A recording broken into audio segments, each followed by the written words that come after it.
क्या आप चाहते हैं कि आपका म्यूचुअल फंड सालाना 15%, 18% रिटर्न दे और उसके साथ साथ ज्यादा ऊपर नीचे भी ना हो, रिस्क कम रहे, स्टेबल पोर्टफोलियो रहे, लेकिन आपका इक्विटी मार्केट का जो रिटर्न है वो भी अच्छा मिले? तो इस वीडियो को जरूर देखिएगा। तो आईसीआईसीआई ने Nifty alpha low volatility 30 fund of fund को लॉन्च किया है।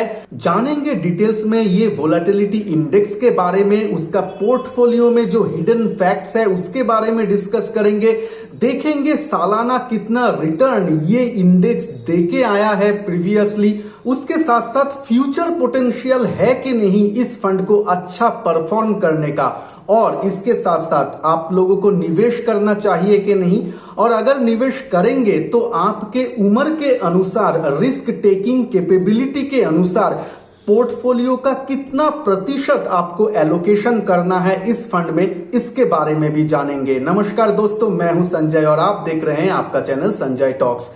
तो देखिए, फंड का जो नाम है लो वोलेटिलिटी इंडेक्स FOF, लो वोलेटिलिटी को पहले समझ लेते हैं। बाजार का ऊपर नीचे होने के साथ साथ हमारा म्यूचुअल फंड या स्टॉक्स भी ऊपर नीचे होते रहता है, लेकिन उसमें भी कुछ सेट ऑफ स्टॉक्स है जो बाजार के ये ऊपर नीचे होने में भी स्टेबल रहता है, ज्यादा उसमें ऊपर नीचे नहीं होता है, उसको हम लो वोलेटिलिटी स्टॉक बोलते हैं। निफ्टी 100 के अंतर्गत यानी टॉप लार्ज कैप के अंतर्गत ऐसे ही चुनिंदा 30 स्टॉक्स को पिक किया जाता है, जिसमें सालाना बेसिस पे देखा जाता है कि किसमें ये जो वोलेटिलिटी यानी बाजार के साथ ऊपर नीचे ज्यादा होना, ये किसमें सबसे कम है, वही स्टॉक्स को चुना जाता है। ऐसा 30 स्टॉक्स को चुन के एक बास्केट बनाया जाता है जिसको बोला जाता है निफ्टी लो वोलेटिलिटी 30 इंडेक्स। तो जिन लोगों को अपने पोर्टफोलियो में ज्यादा गिरावट पसंद नहीं है,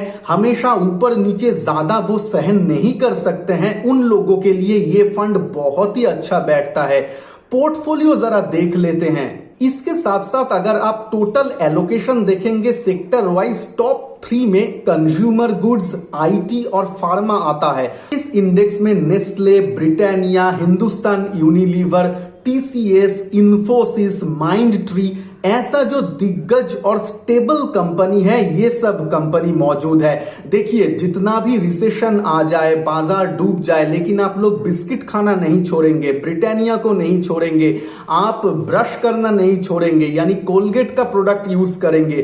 तो ऐसा ही जो FMCG कंपनीज है उसका सेक्टर एलोकेशन इस इंडेक्स में ज्यादा है, क्योंकि थियोरिटिकली वो लो वोलेटिलिटी के अंदर आता है। तो मैं एक एग्जांपल दिया, ऐसा ही कुछ 30 स्टॉक्स का एक बास्केट चुना जाता है, जिसको आपको क्वार्टरली रिव्यू भी किया जाता है ये इंडेक्स के द्वारा, और उसमें फेरबदल भी होता है। तो ये एक डायनामिक इंडेक्स है, बहुत अच्छा परफॉर्मेंस भी दिया है। रिटर्न अगर देख लेंगे तो देखिए, लो वोलेटिलिटी डिफेंसिव सेक्टर होने के बावजूद भी ये फंड लास्ट 5 इयर्स में 15%, 7 इयर्स में 18% और सिंस इंसेप्शन 20% से भी ज्यादा रिटर्न आप लोगों को निकाल के दिया है, जो अपने आप में एक बहुत बड़ी स्टेटमेंट है।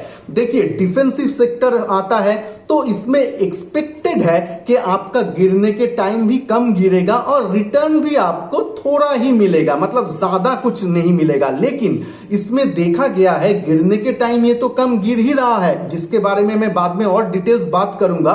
लेकिन जब रिटर्न भी लॉन्ग टर्म में दे रहा है, वो 18%, 20% दे रहा है, जो अपने आप में बहुत बढ़िया है। 20% रिटर्न तो लार्ज कैप से एक्सपेक्ट ही हम नहीं कर सकते हैं। इसका अगर कंपैरेटिव परफॉर्मेंस देखेंगे तो लास्ट 2008 में देखिए, जब बाजार नीचे गया था, ये इंडेक्स सबसे कम गिरा था कंपेयर टू निफ्टी और निफ्टी मिड कैप, कम गिरा था। उसके बाद जो ये 2020 में जो कोविड फर्स्ट फेज के लिए डिप आया था, उसमें निफ्टी तो नेगेटिव हुआ, लेकिन ये इंडेक्स तब नेगेटिव नहीं हुआ, थोड़ा सा ही सही लेकिन पॉजिटिव में एंड किया अपने आप को।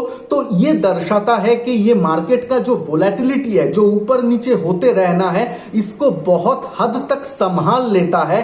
तो ये फंड उन इन्वेस्टर के लिए फिट बैठता है जिनको अपने पोर्टफोलियो में ज्यादा ऊपर नीचे देखना पसंद नहीं है। अब एक कंफ्यूजन क्लियर कर देता हूं। तो ऐसा इंडेक्स है, एक है निफ्टी लो वोलेटिलिटी 30 इंडेक्स और एक है निफ्टी अल्फा लो वोलेटिलिटी 30 इंडेक्स। दो इंडेक्स डिफरेंट है।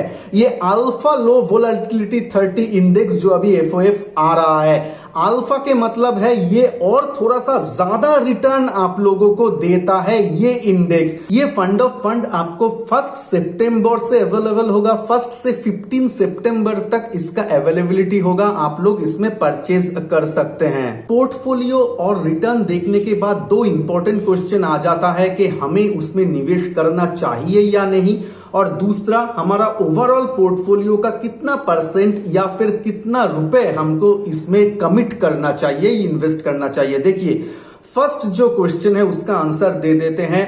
अगर आप ऐसे इन्वेस्टर है कि आप लोगों को ज्यादा वोलेटिलिटी पसंद नहीं है, बाजार में जो ऊपर नीचे होता रहता है, आप अपना ओवरऑल पोर्टफोलियो में नीचे वाला जो चीज आता है, जब बाजार नीचे गिरता है तो ज्यादा गिरावट पसंद नहीं करते हैं, उतना ज्यादा गिरावट को आप सहन नहीं कर पाते हैं, तो ये लो वोलेटिलिटी जो इंडेक्स है, जो फंड है, वो आपके लिए सूटेबल है। और आप लोग देखिएगा लॉन्ग टर्म रिटर्न भी इसका अच्छा है। तो रिटर्न और आपका रिस्क, ये अगर देखेंगे रिस्क एडजस्टेड रिटर्न तो बहुत अच्छा है।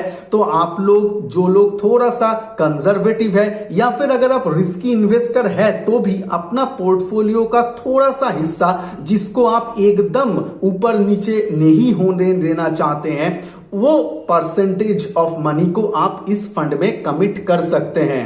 इसमें एक फायदा तो है कि ये इंडिया का टॉप जो 100 यानी निफ्टी 100 में जो स्टॉक्स रहेगा उसमें से ही 30 स्टॉक जिसमें वोलेटिलिटी सबसे कम है उसको पिक करेगा। यानी पहले तो आपको टॉप 100 बास्केट में से ही लार्ज कैप मिल रहा है जो ऑलरेडी आपका पोर्टफोलियो को स्टेबिलिटी प्रदान करेगा, उसके साथ साथ वोलेटिलिटी भी उसका कम है, तो आपका रिस्क बहुत हद तक कम हो रहा है। तो ऐसे अगर आप इन्वेस्टर है तो जरूर इसको कंसीडर कीजिए। रिटर्न भी इंडेक्स का बहुत अच्छा है जो मैं पहले बोल चुका हूं। परसेंटेज एलोकेशन में आ जाते हैं।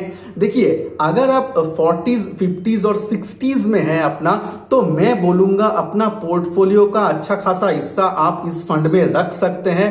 20% तो आराम से रख सकते हैं क्योंकि ये लार्ज कैप भी आपको प्रदान कर रहा है, टॉप 100 में से पिक कर रहा है तो लार्ज कैप है, उसके साथ साथ वोलेटिलिटी भी कम है तो ऊपर नीचे होना भी कम है। रिटर्न भी आपका 14% 5 इयर्स में, 18% 7 इयर्स में दे रहा है, तो ठीक है, बहुत अच्छा फंड है, कंसीडर कर सकते हैं अपना पोर्टफोलियो में। अगर आप 20s में है, 30s में है, तो आपके पास लॉन्ग टर्म जो निवेश का जो गोल है उसके लिए आप लोग ये फंड को एलोकेट कर सकते हैं, लेकिन उतना ज्यादा नहीं करेंगे तो भी चलेगा क्योंकि आपका predominantly small cap, mid cap, ये सब सेक्टर में ज्यादा आपका एलोकेशन होना चाहिए लॉन्ग टर्म गोल के लिए। तो जो लोग 20s या 30s में है वो अपना पोर्टफोलियो का 5 से 10% आराम से रख सकते हैं।